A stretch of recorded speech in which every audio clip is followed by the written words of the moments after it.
Before I started stand-up, I was, so I started when I was 15, and before that I was a magician for a couple years, a teen magician, and I was very, very obsessive about it. I did gigs and stuff, and it was a lot of like showing up in a fedora at like a biker bar and trying to get them to be interested in magic tricks. I don't know why I was hired for that kind of stuff, but then eventually I started doing a couple shows, like sets at a comedy show, being stuck. And then once you see stand-up, I fell in love with it, but also I think I partially fell in love with not having to bring a trunk of random objects and not having to have livestock up my sleeves and stuff. So I was like, this seems way more fun and easier.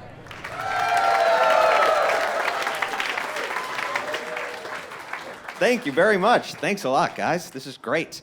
I'm very, very happy to be here. This is great. Right before this, I just spent a week in my hometown with my family for a bit of an unfortunate reason. I had to fly home to help my mom sign into her iPad. So I don't know if you've had to talk your mom through a tech issue over the phone, but I was like, it's going to be cheaper to just book a plane ticket and pay for these minutes. My mom is so bad with technology, but I help her. I try to help her. I like to help my parents get online because I like seeing what they do once they're on there. Like right now, if you went to my mom's Facebook, you would see that none of her statuses make any sense because when she's writing a status, what she thinks she's doing is commenting on whatever is at the top of her feed. So it's all just random sentences like, you could say that again, Diane. Who's Diane? What did she say? No one knows. The best, though, is my stepdad, and his name is Henry, and his forte is email. That's where he shines. I recently got an email from my stepdad, and the subject line just said, lesbians. Yeah, and here's the thing. If you're sending someone an email that you need them to read, that's your subject line. They are going to open that email, for sure. I opened it up right away. I looked at this email, and it turned out what it was one of those like chain emails with just like a bunch of jokes about lesbians. And there was a lot of them. There was like 30. I didn't even get through all of them. And it wasn't the most progressive material. It wasn't hateful, but it was ignorant, for sure. But what I loved about it is that at the top of the email, I could see who else he sent it to. And this is the list, all right? It was me, my mom, my sister Ashley, Serena, who is Ashley's lesbian life partner, and then 8 to 10 of my mom's clients and business associates. I don't even know how he got those emails. Like, he does not work with her company. What was he at the company Christmas party, just collecting business cards? Like, oh yeah, I'll stay in touch. Gonna get my wife that promotion. So I laughed and I put my phone away, and I thought that was probably the best email that I was going to get that day. But then 2 hours later, I get another email, also from my stepdad, Henry. This time the subject line said, "Re-lesbians." Yeah, it's already funny, right? Because it's so formal. Regarding the homosexual ladies we were discussing earlier, I had a few follow-up thoughts for the board. And so I opened this one, and it turns out it's an apology email. Which makes sense. And this is what it said. It said, "I'm so sorry for my last email." I was reading. "I did not realize that there was lesbian pornography at the end of it." So I immediately scroll back to the last. And there at the bottom is just the most graphic image of two ladies just locked in an embrace of romance, with their legs. You know what listen, it was very aggressive. That's what I was surprised by, is because it was just so intense. Any other lesbian porn that I've stumbled across, very gentle, but this, and so then I go back to the new email, right? The apology email, because now I'm gonna read every email he sends in full. Like, I don't wanna miss one pixel of these emails. And I read that. He basically just said he didn't finish reading it before he fired it off to everybody. But then, just to be safe, I scrolled to the bottom of that email, and Henry made a very important mistake, because when he clicked reply all, the next question it asked was, include attachments? And he clicked yes. So the porn was still there. Like, he's apologizing for showing us porn, but in case we didn't see it, hey, here it is again. That's the porn I'm sorry for showing you. You just got re-lesbianed. That's what happened. Oh man, I love my family. I also have I have two older sisters. That's who I grew up with. And growing up with sisters really taught me that it's got to be way harder to be a teenage girl than a teenage boy.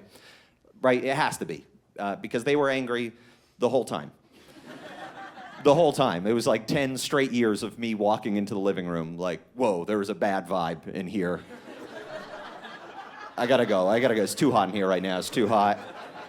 But I have a girlfriend, and she is really glad that I had sisters. She told me this. I don't know if it's true. She said apparently a lot of women believe that it's a lot easier to date a guy who had sisters. Yeah, you think?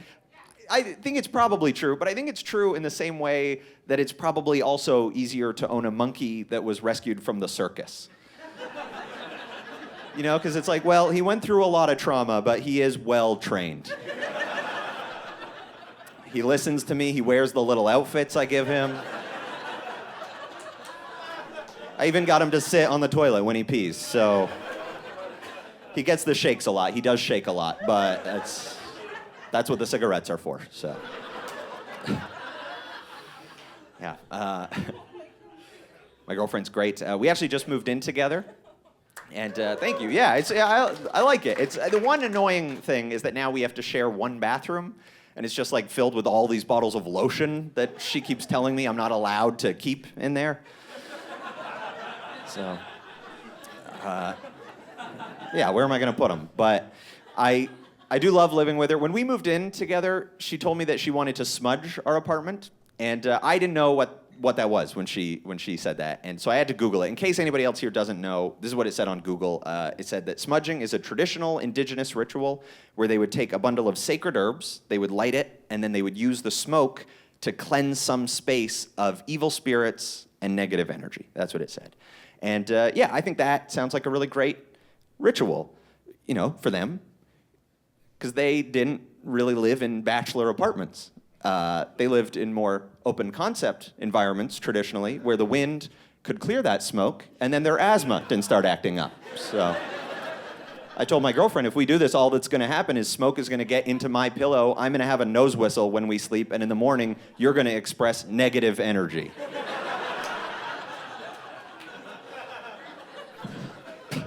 I did not say that. I was like, sure, babe, yeah. Let's go get it right now, yeah. And we did. We went right out to the store. We got it at this like yoga supply store, this smudge stick, and we went and we did it. But it felt weird because the woman we bought it from was just another white woman. We're both white, so there wasn't an indigenous person involved in the transaction. I feel like there should have been, right? Like, I don't know if that's cultural appropriation per se, but me and my white girlfriend doing this traditional ritual we barely understand. Like, in that moment, I was like, I'm pretty sure we're the evil spirits they were talking about. Oh, yeah, that's what this is for. I feel it. I feel it working right now. Right? Like, that makes sense. I wouldn't be shocked if that's how it was invented the first day white people showed up, right? They were probably just enjoying their life without smudging. They didn't need it. And then they saw the palest people they've ever seen emerge out of nowhere and start ruining everything. And they're like, I think we're being haunted right now. We got to get these ghosts out of here. What do? I don't know. Let's light these herbs on fire. Maybe we can smoke them out. Seems like they have weak lungs. That one has a nose whistle. So... You guys have been so much fun. Thank you very much, everybody. Have a good night.